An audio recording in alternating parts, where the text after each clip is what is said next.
programa de biología de la Universidad del Quindío, también de la Sociedad Colombiana de Mastozoología y del Programa para la Conservación de Murciélagos de Colombia.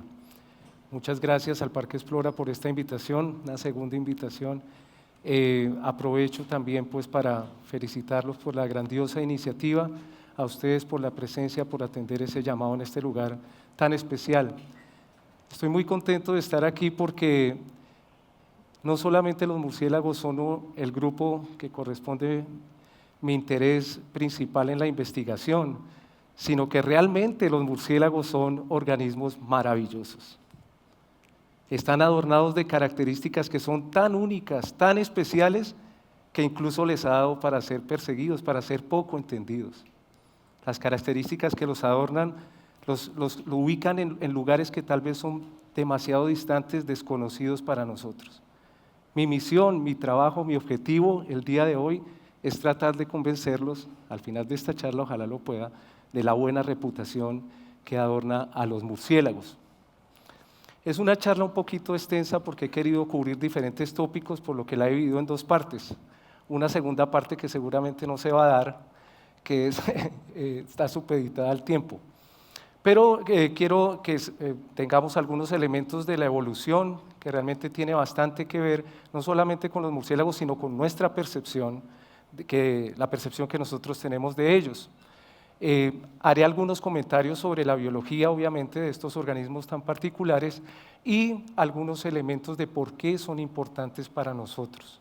O sea, qué utilidad en este mundo en que todo tiene que tener una utilidad, pues también los murciélagos en su diversidad nos prestan muchos servicios. Y la segunda parte voy a hablar un poco de las amenazas que se ciernen sobre estos organismos y un ejemplo particular que corresponde al efecto del calentamiento global sobre la pérdida de diversidad de este grupo. Al final, ojalá tengamos espacio para algunas preguntas. Yo tengo una simbología nada más para guiarlos dentro de esta charla. Cada vez que vean un chulito, es que es algo que es importante, que es positivo para los murciélagos. La X, son los muchos conceptos errados, concepciones erróneas que tenemos de ellos. He tratado de cubrir las más comunes y el símbolo de Batman, pues son para las conclusiones. Bien, acompáñenme a pensar sobre esta pregunta. ¿Por qué los organismos se ven distintos? Echémosle una mirada a los compañeros que tenemos al lado. ¿Por qué nos vemos distintos? Unos más que otros, ¿no? ¿Por qué nos vemos distintos? No es una pregunta fácil. Para nada es una pregunta fácil. Tal vez la mejor manera de enfrentarla sería haciéndola al revés. ¿Por qué los organismos pueden parecerse? Y el ejemplo más inmediato que tenemos dentro de los humanos, pues sería lo que nosotros llamamos los gemelos idénticos. ¿Por qué se parecen los gemelos idénticos? Pues porque tienen el mismo genoma, la misma información que codifica para la expresión de sus características. Pero como yo vine aquí a ser de abogado del diablo, les pregunto, ¿será que esos gemelos idénticos son idénticos? Seguramente la mamá los reconoce y sabe a quién regañar. La novia, ojalá los reconozca, o el novio, ojalá. Pero si nosotros nos ponemos a mirar con detalle, como se hace en la contraportada de las revistas Vanidades y esto, donde encuentra uno las diferencias, seguro que encontraríamos diferencias. Esto es un aspecto fundamental del entendimiento de la vida. La vida es un proceso que se sustenta en la replicación y repliquemos lo que repliquemos, cada vez que hacemos una réplica estamos introduciendo oportunidad para que aparezcan pequeñas variaciones, pequeños errores, que es lo que nosotros llamamos mutaciones. Tú no quieres comprar el CD 500.000, la copia de la copia de la copia de la copia de la copia de la copia de la copia 500.000, quieres el original. No porque la copia de la copia sea mala, de pronto ha incorporado algo bueno, sino porque no es el original. Entonces es un primer mensaje. Esto obviamente tiene que ver con el código que manejamos nosotros dentro, como una cinta de cassette dentro de nuestro organismo, el ADN. Y aquí pues simplemente quiero significar que cualquier característica, yo he caricaturizado aquí por ejemplo ese punto verde sobre el ala del murciélago, tiene una correspondencia con una característica genética. En este caso esta A se ha convertido en una T y eso es lo que explicaría ese punto extra que apareció como una innovación en este sistema. ¿Qué pasa si nosotros le damos suficiente tiempo al proceso de replicación? Pues va a ocurrir que vamos a acumular diferencias con respecto al original. Y aquí esas diferencias yo las he significado con colores que van del verde verde hasta el azul azul, con una gama en la mitad. Pero las especies no están sostenidas sobre la nada en el universo. Las especies se desenvuelven en un ambiente y están sometidas a presiones de selección, que aquí las vamos a significar por este color. Incluso los verdes, miren que se me han camuflado completamente. De la diversidad que tiene esta población, miren que esta presión de selección, que está representada por la lechuza, me ha modelado, me ha eliminado cierta expresión. Pero el ambiente no se queda quieto, el ambiente también cambia. Hoy estamos en un periodo interglaciar, mañana estamos en una glaciación, lo que era un desierto se convierte en un bosque, el bosque en una sabana. Esa es la dinámica de este planeta, un planeta que está en constante movimiento. Entonces, si nosotros cambiamos el ambiente, pues también cambiamos las reglas del juego del proceso de selección. Esto que les estoy mostrando a ustedes aquí no es otra cosa que la teoría del origen de las especies por selección natural de nuestro querido Charles Darwin, que dentro de pocos días estará de cumpleaños. Qué irrespetuoso. Pero es muy interesante lo que nos dice Darwin, porque nos ha hecho ver el mundo de una manera muy diferente. Por ejemplo, nosotros podríamos ahora interpretar por qué ese zorro tiene esas orejas tan grandes. Las tiene grandes porque tal vez en el ambiente donde él se desenvuelve le representan una ventaja para su supervivencia. O por ejemplo los puntos en las manchas que tiene este gato. Seguramente en el ambiente en el que él se desenvuelve, esas manchas tienen una significación en términos de su supervivencia. Nosotros conocemos este proceso de marras de hace mucho tiempo. Este ejemplo me gusta mucho, esta es la planta de la mostaza silvestre. Y nosotros en un proceso de selección, de ir allá y extraer la plantica que tiene el retoño más suculento o la hoja más grande, hemos a través de un proceso de selección de mucho tiempo generado desde el repollo aquí hasta el coliflor y todas las otras cosas que la gente deja en el plato porque no le gustan. Entonces, nosotros conocemos bien ese proceso de selección natural y ahí jugamos nosotros el papel que jugaría de una manera azarosa la naturaleza. Entonces, ¿cómo se debe entender la diversidad o cómo quisiera yo que ustedes me siguieran en el entendimiento de la diversidad en esta charla? Pequeñas fallas que son inherentes al proceso de replicación, que son responsables de la aparición de características que no son ni buenas ni malas. ¿Quién determina si son buenas o malas? El fondo, el color de fondo, el ambiente, ¿sí? Es el que nos va a decir si una característica realmente representa una ventaja o una desventaja en términos de sobrevivencia. Y así es que surgen las nuevas especies y surge la variación en la naturaleza. Ahora acompáñenme a pensar qué tan lejos realmente estamos nosotros de los murciélagos. Yo les he traído aquí este árbol que representa las relaciones de parentesco entre las especies derivadas de un análisis molecular. Y de entradita ya vemos que los murciélagos se ubican en un lugar bien distinto de donde se ubican los primates. Los caminos que ha recorrido esa copia y esa selección de características, mire que son divergentes. ¿Qué quiere decir esto? Las características que se han seleccionado en los murciélagos son diferentes de las características que se han seleccionado para generarnos a nosotros. Nosotros somos estos, los primates. Tal vez en algún punto compartimos algún ancestro que tenía características intermedias, pero eso es un punto que ya pasó, está en el pasado. Y aquí aprovecho, miren, primera marca de una X, los murciélagos no son ratones ni ratas con alas. Miren dónde están las ratas incluso somos más ratas nosotros, como lo comprueban los titulares de los periódicos, que los pobres murciélagos. Entonces los murciélagos no tienen que ver directamente con los roedores. Yo quiero que pensemos ahora sobre la percepción y tengo un pequeño ejercicio acá. ¿Quién me lee lo que dice ahí? Mentira. Ahí lo que dice es 3N, 3XPLOR4, ¿no? Nuestro cerebro de primate, que se guía por señales visuales, nos ha jugado una mala pasada. Ha construido un patrón inmediatamente sin que nosotros pensemos. Nos ha hecho ver algo que no está ahí. Porque para nosotros las señales visuales son supremamente importantes. Yo aquí he tomado solamente una muestra de los ojos de los primates y miren ustedes esta característica tan interesante que tenemos todos nosotros. Nuestros ojos están ubicados en el lugar protagónico de la cara, al frente. Si algún otro mamífero quisiera burlarse de nosotros, diría, mire, allá vienen esos que tienen los ojos encima de los incisivos. Podría hacerlo, porque realmente es una rareza dentro de los mamíferos que se tengan los ojos al frente. La mayoría de los mamíferos tienen los ojos al lado para aumentar el campo de visión. Pero ¿por qué nosotros los primates tenemos los ojos al frente? Porque nosotros queremos aumentar la sumatoria binocular y ver en tercera dimensión. Este es un truco que conocen bien aquí en el Parque Explora. Aquí cuando pasan películas ahí en el domo de tercera dimensión, nos engañan a nosotros con esa doble imagen, esa binocularidad.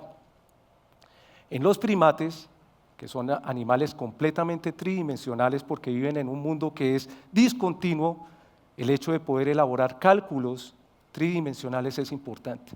Si quieres escapar de un predador, si quieres ir a buscar a la pareja, si quieres ir a comer, te las ves con un mundo que es discontinuo en el que tienes que hacer cálculos.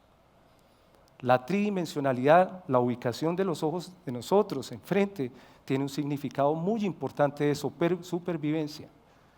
¿Y qué otra? Nosotros lo mantenemos hoy en día, mirémonos. ¿Qué otra característica nos ha quedado de esa vida arborícola? Mírenla aquí. Estas manos fueron diseñadas para asirse y agarrarse de las ramas. Después nosotros las usamos, las cooptamos, las reciclamos para generar herramientas. Pero aquí está, miren, aquí está el registro de que un día fuimos, y aquí está el registro de que un día fuimos arborícolas. Ahora acompáñenme en este ejercicio que es el que más me gusta a mí. ¿Qué pasaría si realmente la visión no fuera tan importante para nosotros? Que fuera un sentido de segunda o de tercera. Pensemos un poco en eso. Una pista importante nos la dan las personas que han nacido con una discapacidad que no pueden ver. Ellos compensan y se les ha agudizado el sentido del oído, el sentido del tacto. Si fuera la selección natural operando constantemente en este sentido, pues nosotros nos veríamos de una manera muy diferente, porque las características que sumaran a optimizar esos otros sentidos se empezarían a desarrollar, empezarían a ser seleccionadas a favor. Y obviamente no nos veríamos como los primates que somos, sino nos veríamos como otra cosa. Eso es lo que es un murciélago. Entonces, un primer mensaje que yo quiero que ustedes se graben es que los murciélagos, a diferencia de nosotros los primates, no interpretan el mundo a través de la visión, vamos a ver después que también pueden ver bien, sino lo interpretan a través del sonido. Los murciélagos no son ciegos. La palabra murciélago es mur ratón, ciego, un ratón ciego, pero ni son ratones, como ya vimos, ni son ciegos. Lo que sí ocurre es que su sentido de la audición está hiperdesarrollado al punto que hay un sistema que se llama el sistema de ecolocación, que consiste en la emisión de ultrasonidos que son generados por una estructura que se ha seleccionado por un proceso evolutivo, emite un ultrasonido que, como nosotros somos muy malos escuchando, no lo percibimos, y tienen todo un aparataje, no solamente externamente en sus orejas, sino internamente, que le permite recuperar. ¿Qué también escuchan los murciélagos? Bueno, si yo fuera un murciélago y emitiera un eco sobre esta pared, sería capaz de reconstruir el relieve que tiene. Y más allá, si yo hiciera un vuelo sobre este auditorio, sería capaz de reconocer la textura de la ropa que están usando ustedes y de reconocer la fisionomía de sus caras. Y ustedes dirán, esto es una exageración.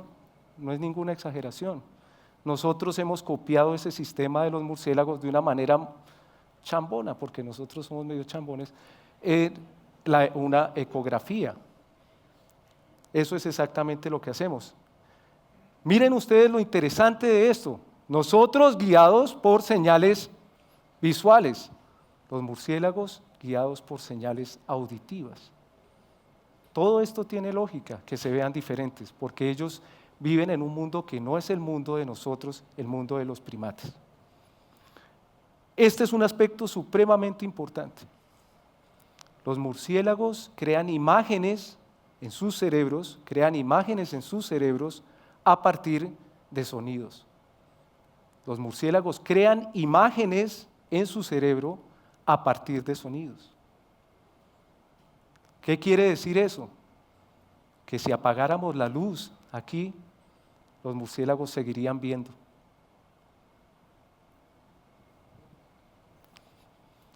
No es lo mismo un mundo en el que nos guiamos por señales visuales que un mundo en el que nos guiamos por señales auditivas. Mientras que nosotros los primates nos sentimos cómodos en la luz, sabemos dónde están las cosas, sabemos hacer cálculos mejor que otros organismos, nos sentimos completamente confortables.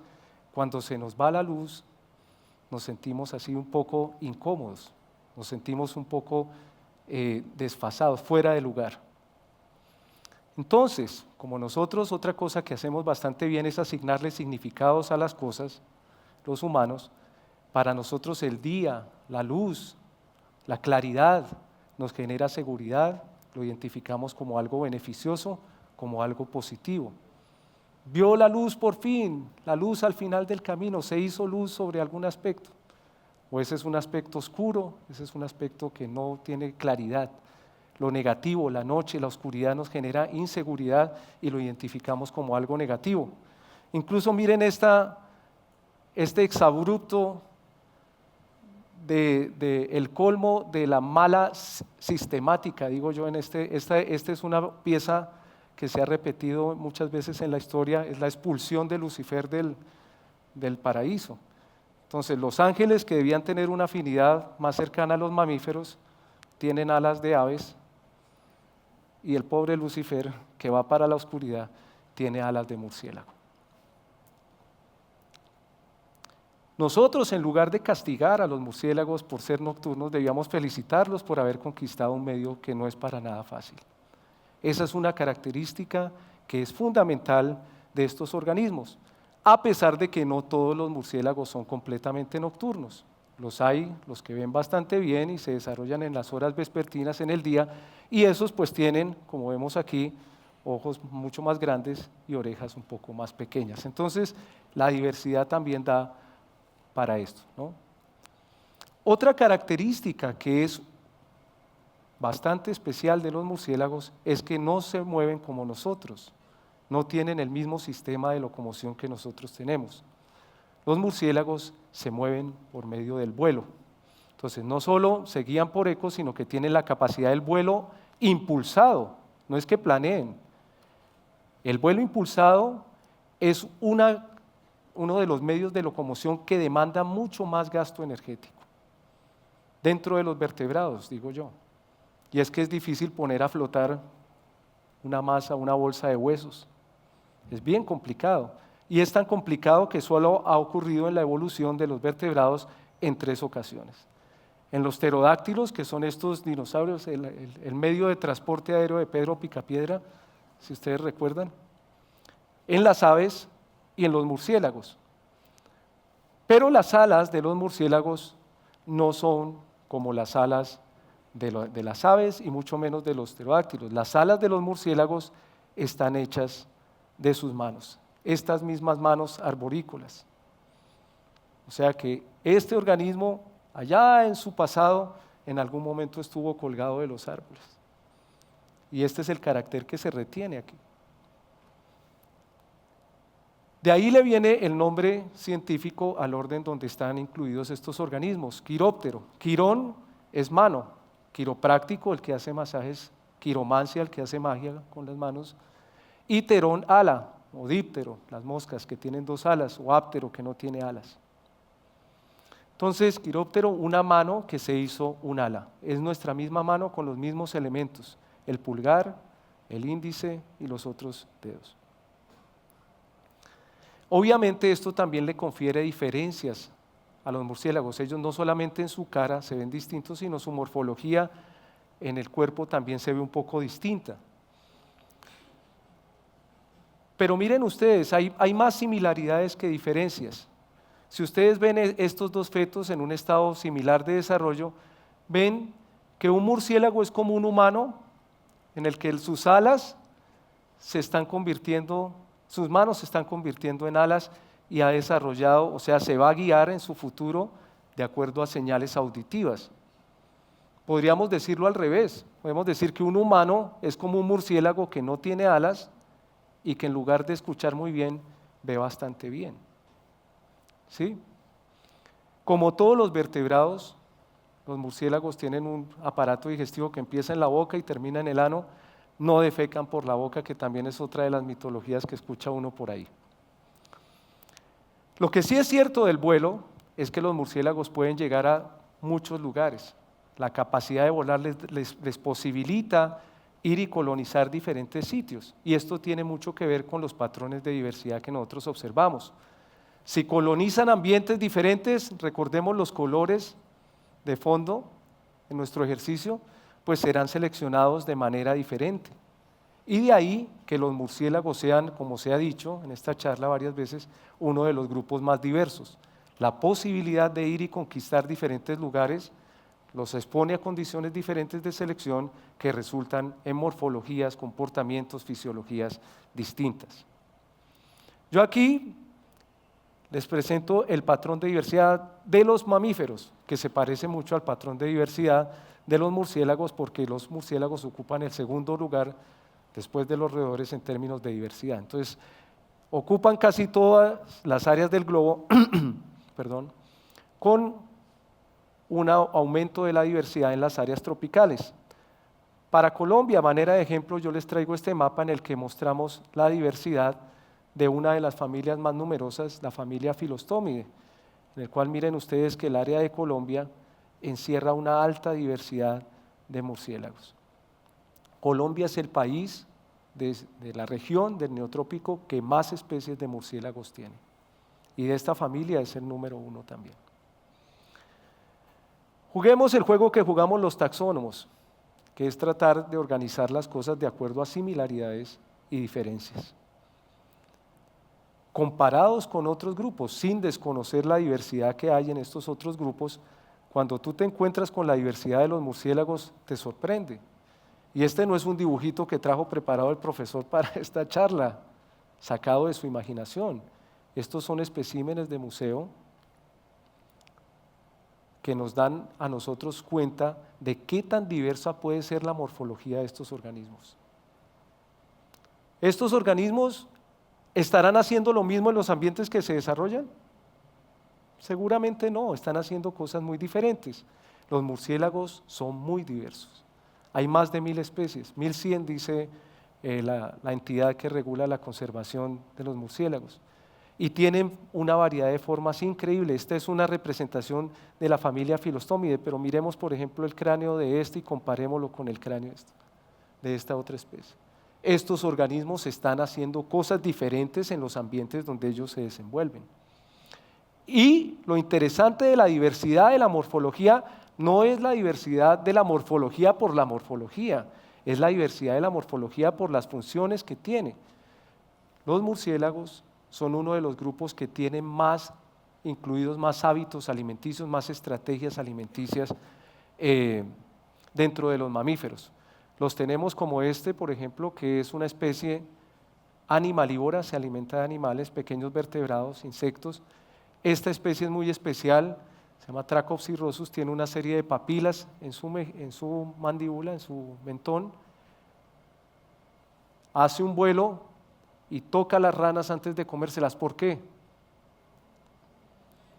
Porque estamos en el trópico y muchas de esas ranas pueden llegar a ser venenosas, ¿cierto? Entonces, si la toca y la rana no es venenosa, se la come. Y si es venenosa, también se la... No, mentiras, no se la come porque si se la come, pues desaparece el juego de la evolución, ¿no? Tenemos la versión con pelo de un colibrí. Tenemos murciélagos que se alimentan de néctar y que polinizan plantas. Tenemos, y esta es una de las cosas que es real, tenemos murciélagos que son vampiros, que se alimentan de sangre, un hábito bastante especial, le vamos a dedicar unos minutos en esta charla, y tenemos murciélagos que se alimentan de frutos. Son la última radiación. Nuevas técnicas de análisis nos han dado una idea de en qué momento han aparecido estas diferentes técnicas, estas diferentes estrategias alimenticias. Aquí, por ejemplo, vemos a los murciélagos vampiros. En la mitad de la filogenia aparecen los murciélagos nectarívoros y ahí se explica, pues, para meter el cráneo dentro de la corola tienen esa morfología. Y lo último en guarachas dentro de los murciélagos, que son las formas frugívoras, las más recientes. Los murciélagos insectívoros pueden vivir en colonias que llegan a ser millones de individuos. Esta es una fotografía en las afueras de una cueva que se llama Bracken's Cave en Texas. Se calcula que viven 40 millones de individuos en un área que puede ser el doble de este recinto. Pensemos en las implicaciones del sistema inmune que tiene sobre el sistema inmune de estos organismos vivir 40 millones de organismos en un sitio confinado. Ahí hay muchas lecciones por aprender, pero estos organismos que obviamente necesitan comer, comen toneladas de insectos que pueden ser potencialmente nocivos para los cultivos. Entonces, de alguna manera, y esto es una cosa que en conservación se usa para defender a los murciélagos, se dice que los murciélagos le ahorran dinero a los seres humanos. Además, le ahorran dinero de una manera limpia, porque si no existieran los murciélagos, tú tienes que aplicar insecticidas, tienes que aplicar un montón de compuestos que se quedan en el ambiente, que no hacen parte de los ciclos naturales. Tenemos los murciélagos nectarívoros, que son una verdadera historia de amor. Los murciélagos nectarívoros están entre los insectívoros y los frugívoros en la evolución. Digo yo que es una historia de amor porque la nectarivoría se identifica como lo que nosotros en evolución conocemos como un síndrome. ¿Qué es un síndrome? Un síndrome son la acumulación de características que se han seleccionado en un organismo y que tienen una correspondencia en otro organismo que está relacionado por alguna relación funcional. Miren ustedes las adaptaciones tan extremas que puede tener estos murciélagos nectarívoros. Este organismo es el mamífero que tiene la lengua más larga. En la casa siempre creímos que era una vecina que vivía atrás, pero no, parece que le han ganado. Pero pensemos más bien en la corola de la flor que este murciélago utiliza. Es una corola que tiene que ser igualmente larga. Ahí hay un proceso coevolutivo. Si yo fuera un murciélago, yo podría seguramente tocar la pared con mi lengua. Estarán pensando en otras aplicaciones, pero bueno, estamos en horario familiar. Un síndrome de coevolución, lo que significa es que cambios en la morfología, fisiología, comportamiento del murciélago tienen una correspondencia en la morfología, fisiología, fenología, que es el patrón de floración, producción de néctar, esto de la planta. O sea, hay una relación que se da ahí muy estrecha entre estos organismos. Y obviamente los murciélagos nectarívoros son polinizadores de miles de plantas. ¿Quién sembró estos árboles? Levante la mano el responsable.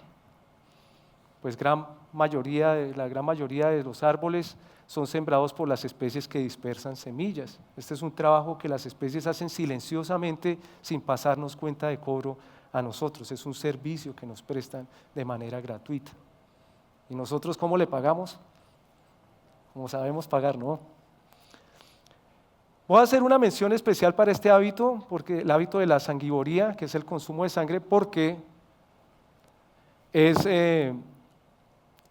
un hábito que es muy raro y es el que le ha acarreado más problemas a los murciélagos. Sí existen especies que se alimentan de sangre, pero son pocas, son 3. Y el que tenga un celular ahora que viene con calculadoras, haga el cálculo de cuánto es 3 sobre 1000. Entonces, la diversidad de murciélagos que corresponde a especies de vampiros, pues son 0.002 o 3, algo así, o sea, una proporción muy pequeña. Otra condición, no hay murciélagos hematófagos en Europa, que es de donde viene la leyenda del famoso Drácula. Ahorita vamos a hablar un poco de eso. Incluso el primer vampiro que se conoció en Europa documentado en la literatura lo mandó Darwin y era uno que encontró comiendo sobre el lomo de su caballo en Chile. ¿Cómo se cree que se originó la sanguivoría? Se cree que estos organismos, los murciélagos vampiros, estaban asociados a aves de gran tamaño, las ratites, o a la megafauna que desapareció hace poco. Iban colgados como van colgados estos pajaritos, limpiando insectos del lomo de los hipopótamos, de los búfalos, donde se generan heridas. Ahí aparecen gusanos, se comían estos gusanos y el serum que estaba ahí asociado, y después, por no esperar a que se formara la herida, la causaron. Lo que es interesante de estos organismos es que tienen adaptaciones increíbles. Una, su morfología. Si quisiéramos disfrazarnos de un vampiro de verdad, no compren esos colmillos así, porque los vampiros no muerden con los colmillos, muerden con los incisivos. Aquí tengo varios ejemplos, el que quiera ver después les muestro. Lo que sí tienen son sensores térmicos en su cara que les permiten verle a uno el cableado, literalmente, y tienen sustancias anticoagulantes para permitir el flujo de energía. Entonces, pensemos, si la evolución opera paso a paso, como les he mostrado, imagínense ustedes los contextos en los cuales se han acumulado todas estas características. ¿De dónde viene entonces el origen del mito de Drácula? Bueno, Drácula sí existió. Era un príncipe rumano, Vlad Tepes, que era de la Orden del Dragón. En rumano antiguo, Dracul significa dragón, de ahí viene, este es el sello de la familia. Era un guerrero cruel, pero no era cruel porque sí, al pobre hombre, el tío traicionó al papá, que era el rey. Los turcos otomanos lo ponen en el trono y le dicen, para que no nos haga la misma, nos llevamos a sus sobrinos. Los violaron, al hermano mayor le sacaron los ojos, los torturaron siendo niño, este se escapa y se vuelve una persona muy cruel. Y como ocurre con muchos personajes de este estilo, se autodenominó inmortal, que él tenía un poder especial y que no iba a morir. De hecho, no se ha encontrado la tumba ni el cadáver de Vlad Tepes, y se autodeclaró lo que en Rumania se conoce como un upier, que significa un ser de la noche, un zombie, básicamente, un ser que se alimenta de la sangre de otros para sobrevivir. Y de ahí viene la palabra vampir o vampiro, en su tradicional español, pero es un ser de la noche. Bram Stoker, que era un jornalista, ¿cómo se dice? Una persona que trabaja en un periódico, tomó la novela de Drácula, inspirada en la vida del príncipe, y generó este personaje. La palabra murciélago, para los que han leído la novela, saben que aparece por ahí una vez, creo, en toda la novela. Y es en un momento que Drácula dice, mis hermanos de la noche, los lobos, las ratas y los murciélagos, y pare de contar. Pero ¿qué pasa? ¿De qué va la novela? La novela habla de una mujer, en la época victoriana, una época de mucha restricción, también ocurrieron cosas paradójicas, la emancipación de la mujer, la liberación femenina. Para beneficio de todos los hombres ocurrió eso. Entonces, en ese momento, esta mujer, que es realmente la protagonista de la novela, no está a puertas de casarse, no quiere hacerlo porque sabe que es comprometerse a la vida formal. Ella quiere ser escritora, no quiere casarse y termina siendo seducida por esa fuerza maligna, que no es otra cosa que su propia sexualidad representada en Drácula, que es el príncipe que se ha hecho inmortal esperando que su esposa que murió reencarne. Y al final pues la seduce. Esta idea de Lupier fue tomada luego en el cine, desde principios de los 1900. Este es el famoso Nosferatu. En ese momento Nosferatu en ningún momento se transforma en un vampiro, en un murciélago, en el sentido del animal, ¿no? Vive eternamente alimentado por la sangre de sus víctimas. Hay otra versión bastante buena, cinematográficamente protagonizada por Klaus Kinski, tampoco tiene nada que ver con los murciélagos. Y esa está, que aparece este personaje bastante pintoresco, Bela Lugosi, que representa un príncipe. Ese sí se transforma en murciélago, ese sí se desaparece y se enrolla en su capa y sale volando. Eso ocurrió en los años 50. Esto ha tenido una repercusión supremamente nociva para organismos tan interesantes como los murciélagos. Pero sigamos un poco con los beneficios que nos prestan los murciélagos, ya para terminar esta parte. El hecho de volar y el hecho de que el vuelo sea una actividad energéticamente tan demandante hace que el sistema como tal no funcione tan bien. El sistema, yo digo, los mecanismos, por ejemplo, de reparación del genoma. Es como estar tratando de hacer varias tareas al tiempo, entonces terminas tú haciendo una bien y las otras regular, ¿sí? La que sea. Entonces, enzimas y aparataje que deberían estar asociados a la reparación de los pequeños cambios que aparecen cada vez que replicamos el genoma, no ocurren. Lo que es interesante y estamos descubriendo en los murciélagos es que esa pereza un poco, digamos, en la reparación del genoma les ha otorgado ciertas características de plasticidad en expresión a los murciélagos. Esto es muy interesante. Un efecto. Este perrito, 2 meses. ¿Cuántos años le ponen a este perro? ¿Cuántos años le pones? 10. ¿Cuánto les pones? Bueno, digamos que sí, 10, 12, 15 años, ¿cierto? Con 10, 12, 15 años nosotros nos vemos muy distintos. ¿Eso por qué es? Porque hay una relación muy estrecha entre el metabolismo y la masa corporal, el tamaño que nosotros tenemos. Entonces, la longevidad, como nos vamos desgastando, parece que se va aminorando en la medida que aumentamos de tamaño.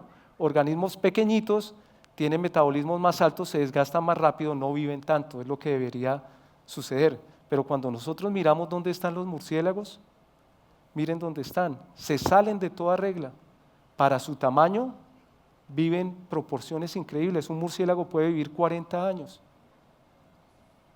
Es como si nosotros viviéramos 300 años, 400 años. Entonces los murciélagos tienen en su genoma, tienen el secreto de la eterna juventud.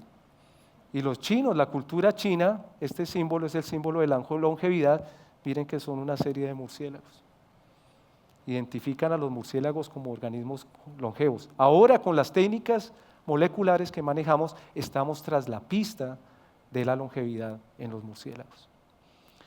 En su variabilidad de expresión, por ejemplo, miren, este organismo, para acomodar esta lengua tan larga, seleccionó una característica y es desaparecer los incisivos inferiores, para poder extenderla y retraerla sin problema. Eso se seleccionó a favor de esa característica.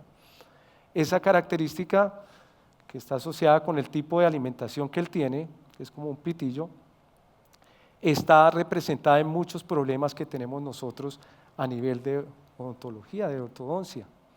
Las pistas genéticas para resolver esos problemas y muchos otros relacionados con la expresión de la morfología están contenidas en estos organismos. Entonces no es solamente que el murciélaguito tan bonito va y siembra la semilla, poliniza la planta, sino que muchos aspectos que van a determinar en algún momento la supervivencia de nuestra especie están contenidos informáticamente en el genoma de estos organismos. Eso es algo para tenerlo muy en cuenta. Y lo sabemos, nosotros hemos podido identificar, digamos, rutas de expresión que nos permiten entender cómo es que se ha dado este proceso. Un problema común, para dejárselas así sencilla.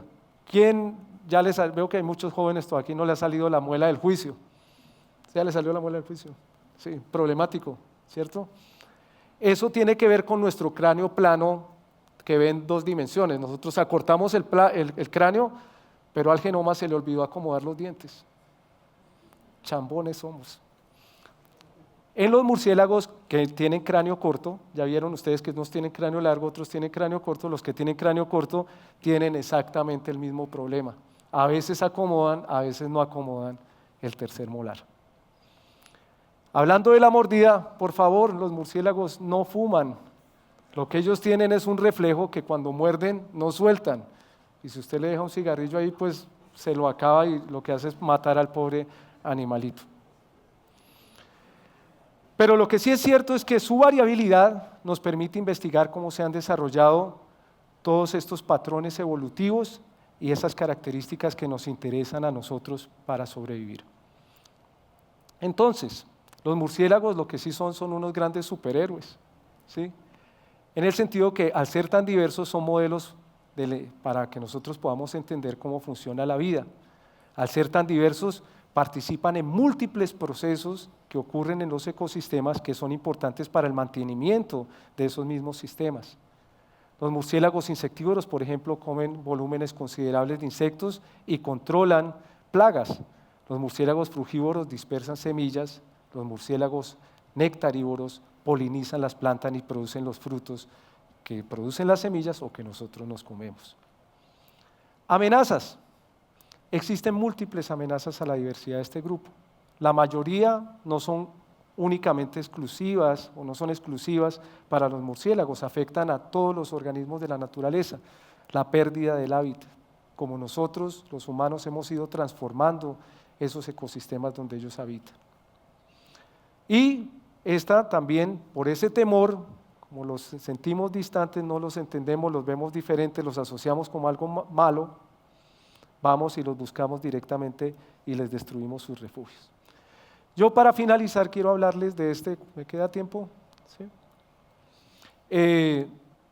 Quiero hablarles de un efecto que no tiene que ver directamente con los humanos, indirectamente tiene que ver el calentamiento global. El problema del calentamiento global no es que vaya a generar cambios, porque nosotros sí sabemos que eso va a ocurrir, lo que pasa es que no sabemos ni la dimensión ni la orientación de esos cambios. Una de las cosas que se ha predicho es que va a haber una migración de las condiciones de la baja montaña hacia la alta montaña. Y esto obviamente va a afectar a las especies de la alta montaña porque ¿para dónde van a moverse? No tendrán dónde moverse. Los ecosistemas de alta montaña son muy diversos como vemos aquí, incluyen ecosistemas como los bosques de niebla, zonas altamente amenazadas, tienen especies que son endémicas y el cambio que se prevé en el escenario más optimista es como de 500 a 700 metros en los próximos 100 años. ¿Qué quiere decir eso? ¿A qué altura está Medellín? ¿Cuánto? Bueno, los que sea, en 100 años las condiciones que vemos aquí las vamos a tener 700 o 500 metros más alto. Si había especies adaptadas a esas condiciones de alta montaña, se las van a ver bastante mal. ¿Listo? Los ecosistemas de alta montaña tienen otra característica y es que son como un edificio de varios pisos donde puedes acomodar diferentes tipos de fauna. Son ecosistemas que son por esta característica muy diversos. Tienen otro problema, como las montañas son como un cono, inmediatamente tienen un problema de área, menos área arriba, más área abajo. Y están naturalmente aislados, son como islas, porque para ir de esta punta a otra punta, yo tengo que pasar por condiciones que de pronto no son favorables para mí si soy un organismo de alta montaña. Entonces, en general, son sistemas que tienen una altísima fragilidad. Uno de los especialistas de alta montaña, dentro de esta diversidad que tienen los murciélagos, es nuestro amigo de la lengua larga, Anura, los murciélagos de este género. Este soy yo cuando era más pollito y bastante menos experimentado y un poco, porque miren, en el páramo y todo descamisado, o sea, eso no habla bien. Pero bueno, en ese momento cuando empecé a estudiar este género, miren las especies que había. Lo que hemos ido entendiendo nosotros con más estudio es que lo que nosotros, por nuestra falta de resolución, identificamos como un solo grupo, resulta que eran muchos más grupos. Entonces el problema de la pérdida de la diversidad es que se nos multiplica, porque nosotros no tenemos resolución. No solo, esto no es un caso aislado, aquí yo veo amigos que trabajan constantemente en esto y ahí se divierten un rato tratando de dilucidar cuántas cosas nuevas vamos a encontrar más cuando miremos los grupos en detalle. Estos especialistas de alta montaña, pues no tengo que hablarles más de lo especiales que son. esto es una invitación a que la gente vaya y estudie. Otro problema que tenemos es que no entendemos bien dónde existen, y ese es un trabajo que toca hacer, ir y mirar dónde están. Necesitamos ir y documentar dónde están las especies para poder tener un mejor entendimiento y dar respuestas más adecuadas. Si no sabemos dónde están, difícil ofrecer una respuesta que sea realista. Una cosa que sí podemos hacer nosotros es generar modelos. Ya en estos últimos 5 minutos. Este es un modelo que yo he generado de la riqueza de este grupo. Miren ustedes que no está homogéneamente distribuida. La riqueza se acomoda más en la cordillera oriental. Bueno, ¿cuál es el truco aquí? Lo que les quiero mostrar. Yo puedo identificar las características que son importantes ecológicamente para este grupo, montarlas en un computador, en un sistema de predicción y ver qué va a pasar en esos 100 años cuando las condiciones se me trasladen en la altura. Y eso es lo que les voy a mostrar. Esta es una especie que vive sobre el área de mayor diversidad, Anura Luis Manueli. Miren la proyección. Ahí va de nuevo para castigar el ojo. Pero como ellos están distribuidos por todos los rangos altitudinales, miremos qué pasa con, este es nuestro amigo, el de la lengua muy larga, Anura fistulata. Miren qué pasa cuando hacemos la proyección. Como sé que ustedes no lo ven, ahí les voy a ayudar un poquito. Miren, apenas unos punticos. Bajo este escenario, la predicción es que el 65% de la diversidad de este grupo va a estar seriamente afectada, por lo menos en la distribución de sus especies, si las proyecciones son correctas. Todas estas especies van a verse muy afectadas. Entonces, el futuro para muchas de estas especies ya es negro. Naturalmente no colaboremos más. Yo hace un tiempo describí una especie dentro de este grupo y la primera nota no fue felicitándome, sino me preguntaron qué es lo que va a pasar con esa especie. Yo le digo, bueno, lo primero que sé de esta especie es que va a desaparecer, cuando no habíamos acabado de bautizarla. Y eso para que pensemos. Los murciélagos son organismos maravillosos, ayudan silenciosamente y a cambio nosotros les hemos tratado pues de una manera bastante injusta, con desprecio. Yo quiero invitarlo a estos eventos, a la gente que está especializada en el área, que son eventos que tienen que ver con la investigación y la divulgación en conservación de murciélagos. Quiero reservar este último espacio para unas preguntas, si se puede. Muchas gracias por la atención a todos ustedes.